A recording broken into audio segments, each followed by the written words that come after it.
Hello everyone, welcome back to our channel. పుట్నాలు use చేసుకొని ఈ బర్ఫీ చేసాము. చాలా టేస్టీగా ఉంటుంది అండ్ చాలా సింపుల్ ప్రాసెస్. అండ్ దీంట్లో పంచదార కూడా వేయలేదు, జస్ట్ బెల్లంతోనే ఇంత మంచి బర్ఫీ ప్రిపేర్ అయిపోతుంది. ఈ రెసిపీకి పర్ఫెక్ట్ మెజర్మెంట్స్ ఏంటి అనేది కూడా ఇక్కడ మెన్షన్ చేస్తాను, డెఫినెట్గా చూడండి. ఫస్ట్ ఒక ప్యాన్ తీసుకొని దాంట్లో ఒక 2 స్పూన్స్ తెల్ల నువ్వుల్ని వేసుకొని వీటిని డ్రై రోస్ట్ చేసుకోవాలి. ఒకవేళ నువ్వులు వద్దు అనుకున్న వాళ్ళు స్కిప్ చేయొచ్చు, బట్ హెల్త్కి చాలా మంచిది అండ్ టేస్టీగా కమ్మగా కూడా ఉంటుంది కాబట్టి ఒక 2 స్పూన్స్ నువ్వులు డ్రై రోస్ట్ చేసి వేసుకుంటే బాగుంటుంది అనుకుంటే వేసుకోవచ్చు. కొంతమందికి కొన్ని కన్సర్న్స్ ఉంటాయి కదా, సో వాళ్ళు అవాయిడ్ చేయొచ్చు కావాలి అంటే. ఇది కొంచెం డ్రై రోస్ట్ అవ్వాలన్నమాట, మనకి మంచిగా ఫ్లేవర్ అనేది తెలుస్తుంది అండ్ అలానే కొంచెం లైట్గా కలర్ కూడా చేంజ్ అవుతుంది. అప్పుడు దీన్ని తీసేసి పక్కన పెట్టేసుకోవాలి. అండ్ ఇక్కడ మనము చేసుకునేది పుట్నాలతో బర్ఫీ కాబట్టి, సో ఈ పుట్నాలు అనేది మనము మెజర్ చేస్తున్నాము. 350 గ్రామ్స్ పుట్నాలు ఉన్నాయి ఇక్కడ. 350 గ్రాముల పుట్నాలని తీసుకున్నాము. దానికి కరెక్ట్ ప్రాపర్ మెజర్మెంట్స్ బెల్లం ఎంత అనేది నేను తర్వాత చూపిస్తాను.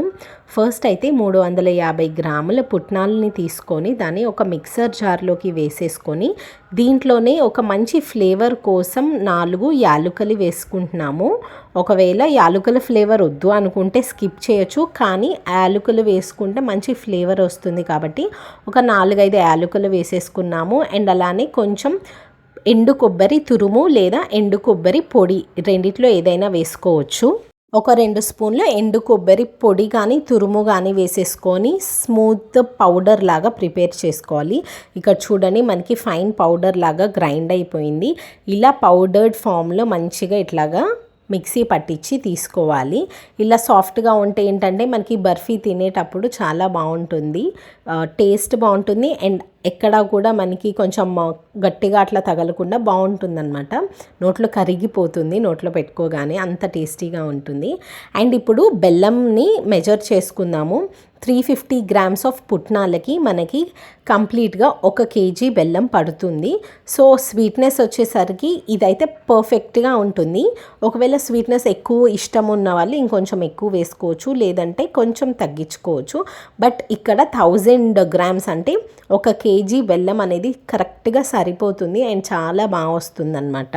350 గ్రామ్స్ ఆఫ్ పుట్నాలకి 1 కేజీ బెల్లం తీసుకున్నాము. దీన్ని ఇట్లా చిన్న పీసెస్ లాగా దంచుకోవాలి. ఒకవేళ మీ దగ్గర బెల్లం పొడి ఉంటే అదైనా వాడుకోవచ్చు, పర్వాలేదు, ఏదైనా వేసుకోవచ్చు. ఇక్కడ మేము దంచుకున్న బెల్లంని తీసుకున్నాం అండ్ అలానే కొంచెం వాటర్ పోసుకొని దీన్ని స్టవ్ మీద పెట్టేసుకొని మనం ఈ బెల్లం కరిగేంత వరకు దీన్ని ఉడికించుకోవాలి. సో మనకి ఇక్కడ ఫస్ట్ వచ్చేసరికి బెల్లం కరిగించుకున్నాము. ఇక్కడ మనకి పాకం ఏం రాలేదు, దీన్ని వడపోసుకుంటున్నాం. దీంట్లో ఏమన్నా డస్ట్ ఉంటే కూడా మంచిగా పోతుంది కాబట్టి ఒక స్ట్రైనర్ పెట్టేసుకొని కింద ఒక గిన్నె పెట్టుకొని దానిపైన స్ట్రైనర్ పెట్టి ఇట్లాగా స్టీల్ స్ట్రైనరే యూస్ చేయండి, లేదంటే ఇది వేడిగా ఉంటుంది కదా, సో దానివల్ల మనకి ప్లాస్టిక్ అయితే కరిగిపోతుంది కాబట్టి స్టీల్ స్ట్రైనర్ యూస్ చేసుకోండి. అండ్ ఇట్లా వడబోసుకున్న తర్వాత ఇక్కడ చూడండి, కొంచెం డస్ట్ పార్టికల్స్ ఏమైనా ఉంటే కూడా దీంట్లో మంచిగా వచ్చేస్తాయి. సో ఇప్పుడు ఈ గిన్నెని స్టవ్ మీద పెట్టేసుకుంటున్నాము. ఇప్పుడు మనము దీన్ని పాకం వచ్చే వరకు ఉడికించుకోవాలి.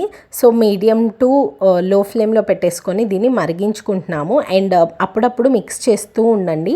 మనం పక్కకు వెళ్తే ఇంకా ఈ పాకం అనేది మాడిపోయే ఛాన్సెస్ ఉంటుంది కాబట్టి దగ్గర ఉండి మంచిగా ఇట్లా మిక్స్ చేసుకుంటూ పాకం వచ్చే వరకు చూసుకోవాలి. పాకం వచ్చిందా రాలేదా అని తెలుసుకోవటానికి ఒక ప్లేట్లోకి కొంచెం వాటర్ తీసుకొని దాంట్లోకి కొంచెం గెంటెతో ఇట్లా ఒక స్పూన్తో కానీ ఒక గెంటెతో కానీ ఇట్లా వేసేసుకుంటే మనకి ఒక చిన్న స్మూత్ బాల్ లాగా రావాలి. ఇక్కడ చూడండి, మనకి కరిగిపోతుంది, ఇంకా స్మూత్ బాల్ లాగా రాలేదన్నమాట. సో అందుకని చెప్పి ఇంకొంచెం సేపు మరిగించుకుంటున్నాము.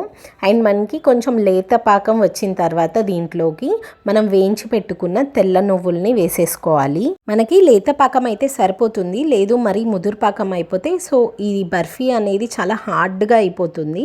సో అందుకని కొంచెం లేత పాకంలో ఉన్నప్పుడే మనము దీంట్లోకి వేయించుకున్న తెల్ల నువ్వులు అండ్ అలానే మిక్సీ పట్టించుకున్న పుట్నాలు ఏదైతే ఉందో అవన్నీ ఇట్లా వేసుకొని మంచిగా మిక్స్ చేసేసుకోవాలి. ఇది కొంచెం ఒకళ్ళు వేస్తూ ఉంటే ఒకళ్ళు మిక్స్ చేస్తూ ఉంటే ఈజీగా ఉంటుంది, లేదు అంటే ఒక హ్యాండ్తో మిక్సర్ జార్ పట్టుకొని ఇట్లా వేసుకుంటూ స్లోగా కలుపుకోండి, సరిపోతుంది. ఎక్కడా కూడా ఉంటలేం లేకుండా మంచిగా స్మూత్గా ఉండే వరకు ఇట్లా మిక్స్ చేసుకుంటూ ఉండాలి. అండ్ ఇది కొంచెం లిక్విడీగానే ఉంటుంది, మరీ హార్డ్గా అయిపోదు. ఇక్కడ చూడండి మనకి టెక్స్చర్ వచ్చేసరికి ఇట్లాగా కొంచెం జారుగా ఉంటుంది. అండ్ మనము దేంట్లో అయితే ప్రిపేర్ చేసుకోవాలనుకుంటున్నామో ఆ బర్ఫీని దాంట్లో మౌల్డ్లో కానీ లేకపోతే మనకి కిచెన్ కౌంటర్ టాప్ ఉంటుంది కదా దాని మీదైనా వేసేసుకోవచ్చు. అండ్ ఇక్కడ కొంచెం మంచి ఫ్లేవర్ కోసం ఒక 2 స్పూన్లు నెయ్యి వేసాము, చాలా బాగుంటుంది. అండ్ నెయ్యి వేసి మంచిగా కలుపుకొని పెట్టుకోవాలి. ఇక్కడ మనం కిచెన్ కౌంటర్ టాప్ పైనే వేసుకుంటున్నాం అనమాట. సో దానికి మొత్తం నీట్గా నెయ్యి అప్లై చేసేసి ఆల్రెడీ రెడీగా పెట్టేసుకున్నాము. అండ్ ఇట్లా మిక్స్ చేసుకున్న దాన్ని మనం ఎక్కడైతే నెయ్యి అప్లై చేసేసామో దాని మీద ఇట్లా చూపిస్తున్నట్టు చూడండి, కన్సిస్టెన్సీ మీకు అర్థమైపోతుంది. హార్డ్గా లేదు, కొంచెం జారుగానే ఉంది. అండ్ అలా అని మరీ వాటరీగా కూడా లేదు. ఇట్లా చూపిస్తున్నట్టు ఒక స్పాచులాతో కానీ ఒక గంటతో ఆర్ ఒక స్పూన్కి నెయ్యి అయినా అప్లై చేసి ఇట్లా ఈవెన్గా మనం స్ప్రెడ్ చేసేసుకోవటమే. మనం దీన్ని కొంచెం పల్చగా చేసుకుంటే చాలా బాగా వస్తుంది అనమాట. అండ్ జారుగా ఉంది కాబట్టి ఈవెన్గా ఈజీగా స్ప్రెడ్ అయిపోతుంది. ఇది కొంచెం చల్లారిన తర్వాతే మనము ఇట్లాగా నైఫ్తో ఘాట్లు పెట్టుకోవాలి. మరి పూర్తిగా చల్లారిపోయిన తర్వాత ఘాట్లు పెట్టుకుంటే కూడా మనకు కావాల్సిన షేప్స్ అనేవి రావన్నమాట. సో వేసిన వెంటనే ఇట్లాగ కొంచెం జస్ట్ ఒక 1 మినిట్ అట్లా గ్యాప్ ఇచ్చి ఇట్లా ఘాట్లు పెట్టేసుకుంటే మంచిగా మనకు కావాల్సిన షేప్స్లో వస్తుందన్నమాట. ఇట్లా ఘాట్లు పెట్టుకున్న తర్వాత పూర్తిగా చల్లారే వరకు ఇంకా దీన్ని వదిలేయాలి. ఒక 10 to 20 మినిట్స్లో మనకి ఈజీగా అర్థమైపోతుంది లైక్ ఆరిపోయింది అని చెప్పి, చాలా పర్ఫెక్ట్గా వస్తుంది. నైఫ్తో ఇలా చూపిస్తున్నట్టు జస్ట్ అట్లా ఒక ఎడ్జ్ నుంచి లేపితే ఈజీగా వచ్చేస్తుంది అనమాట. చాలా సింపుల్ ప్రాసెస్. మీరు కావాలి అనుకుంటే ప్లేట్ ఆర్ పళ్ళెం ఉంటుంది కదా, సో లేకపోతే కేక్ టిన్లో దేంట్లో అయినా వేసేసుకోవచ్చు. బట్ ఏంటంటే ఇలా చూపిస్తున్నట్టు కొంచెం పల్చగా చేసుకుంటే బాగుంటుంది.